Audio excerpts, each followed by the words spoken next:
The night before the wedding, our friends were playing Truth or Dare.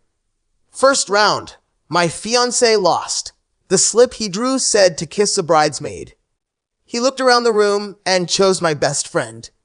You two are practically the same person, right? Kissing her is the same as kissing you. Everyone was egging him on.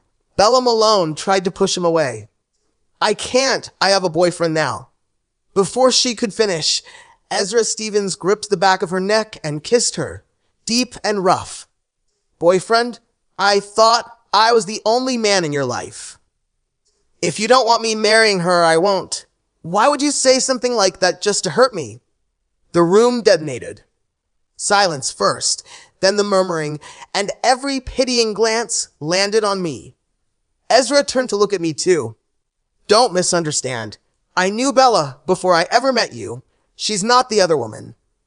She held back all this time for the sake of our arrangement. You should be thanking her. If you can't even handle that, we can always swap rides. I laughed. The kind of laugh that comes when the anger is so absolute it flips over into something cold. He was right about one thing. This was an arranged marriage, which meant the groom was mine to choose. The room went quiet for one beat, then erupted. Holy shit, Ezra. You were hiding her this whole time? No wonder every time Bella lost a dare you jumped in to drink for her. First couple years, Alexis put the word out that nobody was allowed to let you touch alcohol. We couldn't even invite you to a business dinner. That's rich. Alexis Henson would rather die than let her father's mistress into the house, and she turns out to be the third wheel herself. Ezra raised an eyebrow. Didn't confirm. Didn't deny. I looked down at the row of empty glasses in front of me. Bella had lost 6 rounds. I had lost 12. Years ago, Ezra ruined his stomach drinking. I nursed him back to health over 3 years and banned alcohol for him, at home and everywhere else. He'd obeyed, mostly because he didn't want me angry. 12 drinks were nothing to me. I never expected him to take them from me, but he'd taken every one of Bella's. I'd thought he was doing it so I wouldn't worry about her. Turns out he was playing hero for the one he actually wanted. Bella glanced at me, guilt flickering across her face, and quickly waved her hands. Lexi is wonderful. You guys shouldn't talk about her like that. Besides, she's the Henson heiress. How could I ever compete? I'm happy just being able to see Ezra now and then. Her eyes reddened, her teeth pressing into her lower lip, the picture of quiet suffering. As if I'd used my name and my family's money to steal her boyfriend, and she was too afraid of retaliation to do anything but swallow it. Right on cue, the room turned on me. Someone acts all high and mighty, but behind closed doors, she's as dirty as anyone. I always thought Alexis was a control freak. Won't even let the man drink. Who'd actually want that? Ezra had no choice before. He needed the arrangement. But things are different now. No kidding. Ezra just landed the development rights for that South Side plot yesterday. A deal that size? From now on, it's the Hensons answering to the Stevens. My head snapped up, eyes sharp. What did you just say? The bid meeting for that land wasn't supposed to be until the day after tomorrow. Someone let out a snide laugh. That meeting ended yesterday. Ezra fed you the wrong date on purpose. That's what you get for trying to compete with him. But hey, your proposal didn't go to waste. Bella gave it to Ezra. Now that's a power couple. Unstoppable. My eyes went wide. My father had promised me, if I landed that project, he would never let his mistress and her illegitimate son through our door. Half a month I'd gone without rest, revising that proposal dozens of times until I was finally satisfied. Bella wasn't just my closest friend. She was my assistant. However late I stayed up, she stayed up with me. And Ezra had voluntarily stepped aside from this bid entirely. Now the 2 people I trusted most had joined hands to set me up. Bella walked over, eyes rimmed red. Lexi, you're my best friend. I never meant to steal him from you. But I really do love him. I couldn't stand watching him lose. You can punish me however you want. even if it means I never see him again." She sobbed like her heart was breaking, and Ezra pulled her into his arms, his expression full of tender concern. "Alexis, look what you've done. You've scared her half to death. This was all my idea. A woman should be soft and supportive like her, not competing with her own man at every turn. You know exactly how much the Henson family sank into landing this project. A loss that size, Henson Corp is going to need Steven's corpse backing going forward. Just accept what Bella and I have. Let the wedding go ahead tomorrow, and I might even consider giving the Hensons a cut of this project. That's better than losing everything, isn't it?" Listening to him, I laughed. He knew perfectly well the Stevens family would never accept someone of Bella's background. He just wanted me as a shield. I stood up, unhurried. "No need. The project and you, I don't want either." I looked at Bella, still that same pitiful, fragile act. When she first joined the company, she was being bullied by a senior manager. I fired him on the spot, transferred her to my side, taught her to read financial statements, to build proposals from the ground up. When a client tried to grope her at a business dinner, I smashed a bottle over his head and tore up a contract worth millions. Bella had cried so hard she couldn't speak. "Miss Henson, I'll work so hard for you. I'll help you land more projects. I won't let you down." Now, she called me Lexi, said I was her best friend, then conspired with my fiancé to steal my proposal and let the whole world think I was the other woman. My voice came out flat and quiet. "All these years, I was blind. Your man, take him back. You're fired. Next time we meet, call me Ms. Henson." The color drained from Bella's face. I walked past her without a second glance. It was raining outside. I stepped straight into it. I hadn't gone more than a few steps before Ezra's message came through. "Who said you could leave? You made Bella cry. Get back here and apologize to her." The first time he'd ever had a high fever, back when we'd just gotten together, I'd rushed over to take care of him. I tried to make him a bowl of porridge and nearly set the kitchen on fire. Watching him drag himself out of bed, still sick, to clean up my mess, I told him I was sorry. He took my face in both hands, his gaze steady and serious. "Lexi, with me, you never have to say those 3 words. You make a mess, I'll clean it up. You make a mistake, I'll make it right.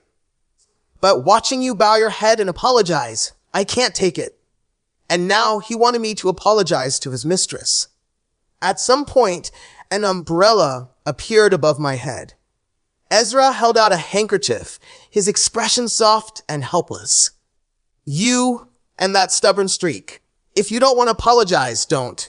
No need to punish yourself over it. The bid thing was my fault. I shouldn't have hidden what was going on between me and Bella either. If you hate it, I'll hand the development rights back to you and cut contact with her. Here, dry off before you catch a cold." The truth was, Ezra Stevens was never supposed to be on my list of arranged marriage candidates. The Stevens family was deep in a business crisis back then. No one wanted a strategic marriage with a family that could collapse any day. But I chose him anyway. Not for any grand reason. Just because at my birthday dinner, my father's illegitimate son called my mother a short-lived bitch cursed to die young. Ezra didn't hesitate. He rushed over and beat the kid half to death. And when my father forgot my birthday entirely, off celebrating an anniversary with the other woman, I sat in front of my mother's grave all night. Ezra stood behind me the whole time, holding an umbrella. The umbrella covered me and my mother's headstone. He was soaked through. By dawn, his hands were shaking. Something shifted in my chest. Without thinking, I took the handkerchief and wiped my face. A second later, searing pain tore through both eyes, and the burn in my sinuses was unbearable. Tears and snot poured out before I could stop them. Laughter exploded around me. I forced my eyes open and saw the others walking over with Bella. "Oh my God, how's that extra strength onion juice treating you? Look at her face right now." Ezra said she made Bella cry and wouldn't apologize, so let her cry all she wants. A few fake lines and she totally fell for it. What an idiot. Bella ran over with a few tissues. Lexi, are you okay? I tried to talk him out of it, but he cares about me too much. I managed to wipe my face clean, but then I caught the glint on her ring finger. I grabbed her wrist, my voice raw. What is this? That was the stone Ezra had won at auction for 9 figures. I designed the setting myself, found the craftsman, spent 6 months having a pair of wedding rings made. Ezra had been keeping them both. He'd smiled and said that was what it meant to be of one heart, that he put mine on my finger himself on our wedding day. Now it was on another woman's hand. Bella started crying again. I'm sorry. I just wanted to know what it felt like to wear a wedding ring that matched his. I'll give it back right now, I swear. She made a show of tugging at the ring, but it wouldn't come off, and she stood there looking helpless. Ezra caught her hand and held it. His expression darkened. That's enough, Alexis. I can't marry her, and that's already unfair to her. What's the big deal about a ring? There are plenty of wedding rings in any jewelry store. I'll wire you the design fee and the labor cost, every cent. This was always an arrangement for mutual benefit. As long as the title of Mrs. Stevens is still yours, what more do you want? Don't push your luck. I've never been someone who lets her emotions take over. But something heavy pressed against my chest all the same. That day at my mother's grave, I told him, go home. You don't have to force a marriage. You stood in the rain for my mother all night, so I'll help the Stevens family. Ezra had smiled. You don't have to help me, but I'm going to marry you. I know Miss Henson is proud and capable and never leans on anyone, but it's strange. The rain stopped, and I still want to hold the umbrella for you when it's cloudy, to keep the rain off. When it's clear, to keep the sun off. When he said it, a drop of rainwater slid from the tip of his hair and landed like a single ripple on the still surface of my heart. I held nothing back. I helped him. I agreed to marry him. And I believed we were trading one honest heart for another. Now he called it mutual exploitation. Someone nearby complained about the cold and suggested the hot springs. One by one, people climbed into their cars. Bella settled into the passenger seat of Ezra's car, eyes still glistening. Lexi, I really never meant to hurt you. But I'm too emotional right now. I don't think I can be in the same space as you. Would you mind getting back on your own? The rain had soaked through everything long ago, cold wind worming into every crack between bone and skin. And Ezra really did reach out and block the car door. He pressed the umbrella into my hand, looked at my swollen red eyes, and softened his tone just slightly. See, Bella cares about you so much. Can't you just meet her halfway? She's never going to threaten your position as Mrs. Stevens. I just secured that land. There's no better match in all of Mountain City, and you know it, Lexi. You're not a stupid woman. So stop making a scene. The wedding goes ahead tomorrow. I wouldn't trust anyone else with this anyway. I'd worry Bella would be mistreated. Ezra got in the car. When the door shut, the warm air from inside brushed across my face like a slap. It didn't hurt, but it was enough to wake me up. What Ezra forgot was that besides not being stupid, I also couldn't stand a single grain of sand in my eye. So I made a social media post.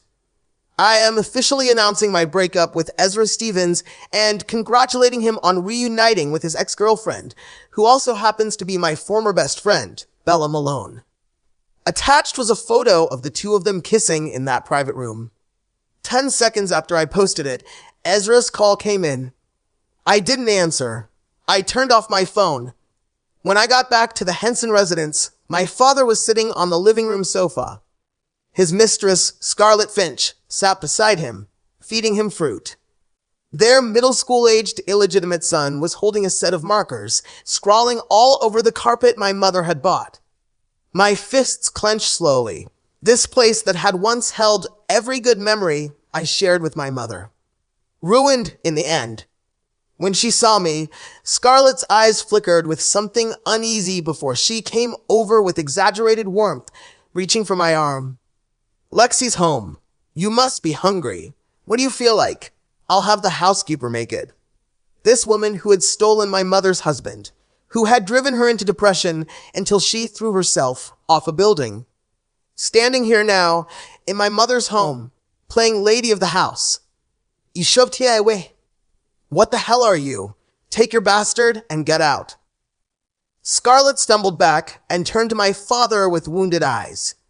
He stormed over and backhanded me across the face.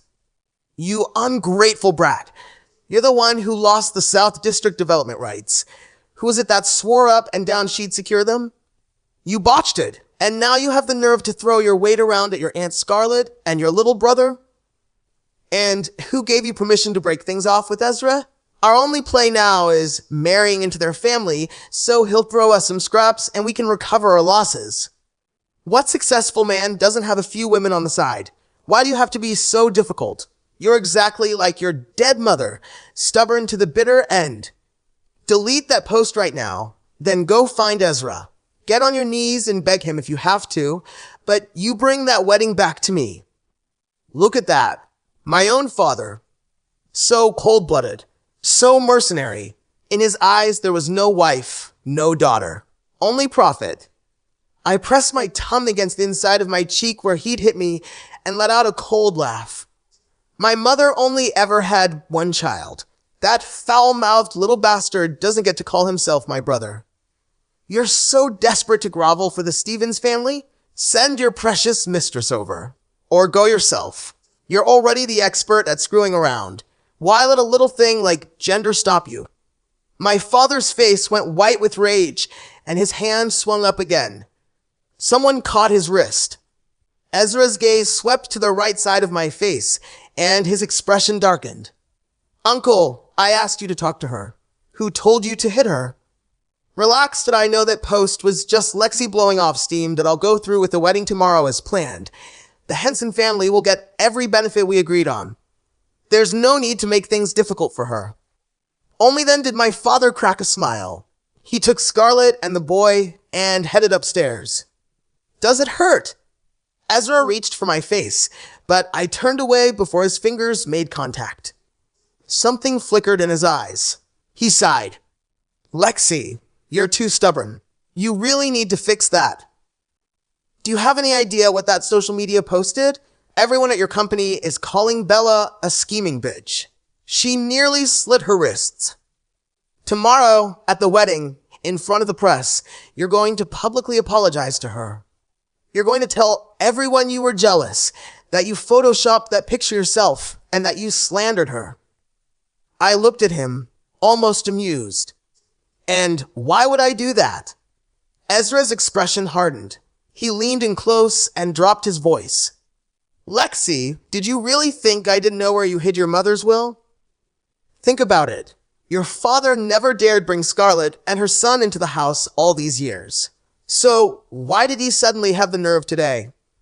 I stared at him in disbelief. Before my mother died, she left me a will stating that when I turned 25, her shares would automatically transfer to my name. Until then, a professional asset manager would oversee them, and my father had no authority to touch them. The will was never notarized. She jumped before there was time. For years, my father tried every trick he could think of to find out where it was hidden, but I never gave it up. To keep me compliant, he never let Scarlett set foot in the house. Next week, I turned 25. But I'd hidden it so carefully. How could they possibly? Bella studied hypnosis. And a person who's been pulling all-nighters for days, completely exhausted from working on a proposal, that's when hypnosis works best. That's when the truth comes out. Lexi, you're too capable. So capable it worries me. I had no choice but to plan ahead. Ezra pried my curled fingers open, one by one. Not rough, but steady, absolute, the kind of grip that didn't ask permission. Relax. All you have to do is apologize to Bella tomorrow, then settle down as Mrs. Stevens and enjoy the good life. I'll manage those shares for you. After all, Husband and wife are one, right? Otherwise, I'll have no choice but to hand it over to your father. Destroying an unnotarized will is easy enough. The moment next week arrives, he becomes the first in line to take over. And you know he's been dreaming of transferring every last share to his own son. Are you sure you want to lose the last thing your mother ever left you and end up with nothing? I looked steadily at this man I had once pulled out of the mud with my own hands. And then I smiled. Fine, I agree. Ezra kissed my forehead, satisfied. I knew it. My Lexi never makes a losing deal. Bella's waiting for me. I'll see you at the wedding tomorrow. I watched his figure disappear through the doorway, and the smile dropped from my face. If he was so determined to force me to this wedding, then I'd give him exactly what he asked for. I picked up my phone and dialed the number I knew by heart. Tomorrow, 11 a.m. Rose Manor, Mountain City. Be there to get married. 30 seconds late, and I'm picking someone else. Ezra thought he was still my best option. He had no idea that from start to finish, he was the losing deal. The next day at noon, I sat in the bridal dressing room at Rose Manor. Outside, roses stretched in an endless sea of color, and the outdoor ceremony was set up on a grand, lavish scale. The door opened and Bella walked in. The fragile act was gone. She stared at the wedding dress on me with undisguised jealousy. You know what, Alexis? Even before I ever met you, I hated you. Why should I get looked down on by his family just because I come from nothing and can't help him? Why should I have to play gracious and step aside for you? So, I found my way to you, became your best friend, and every single time you treated me like an idiot who actually cared, I wanted to laugh in your face. What happened in that private room? Ezra and I have done it plenty of times since then. Your anniversary this year, when he showed up late, that's because he was with me dead on the couch in your office. And last night we slept together in your wedding bed. Don't think marrying him means you've won. Let me spell it out for you. The day the bid closed, Ezra and I got our marriage certificate. I'm his real wife. You're just a shield he uses to keep those old fossils and his family off his back. So, what if you're the heiress? I'm the one who won. I finally spared her a glance, my tone flat. Congratulations, then. Bella didn't get the reaction she wanted. For a second, she just stood there, blank. 10 minutes before the ceremony, I stepped in front of the press cameras. About last night's social media post, I owe an apology to my former best friend, Bella Malone. I'm sorry I wasn't clear enough. She's not just Ezra Stevens' ex-girlfriend. She's a backstabbing, scheming bitch and a shameless homewrecker. The smug curve of Bella's lips froze. She burst into tears and threw herself into Ezra's arms. Ezra's face was even worse. Alexis, you've really disappointed me. You forced my hand. Say goodbye to your mother's keepsake. He pulled out a yellow document. Most of the guests had no idea what it was, but my father, standing closest to him, had a light blazing in his eyes. He knew that handwriting by heart. It was my mother's will. Ezra was about to set it on fire right there. The next second, someone seized the wrist holding the lighter and wrenched it in the opposite direction. The man was tall, immaculate in a tailored suit, with an authority that filled the room. He had a cigarette clamped lazily between his lips. He leaned in, lit it off Ezra's lighter, and blew a slow ring of smoke right into Ezra's face. His smile was razor-sharp and lethal. My mother-in-law left that for my wife. A little strange for an outsider like you to be holding it, don't you think?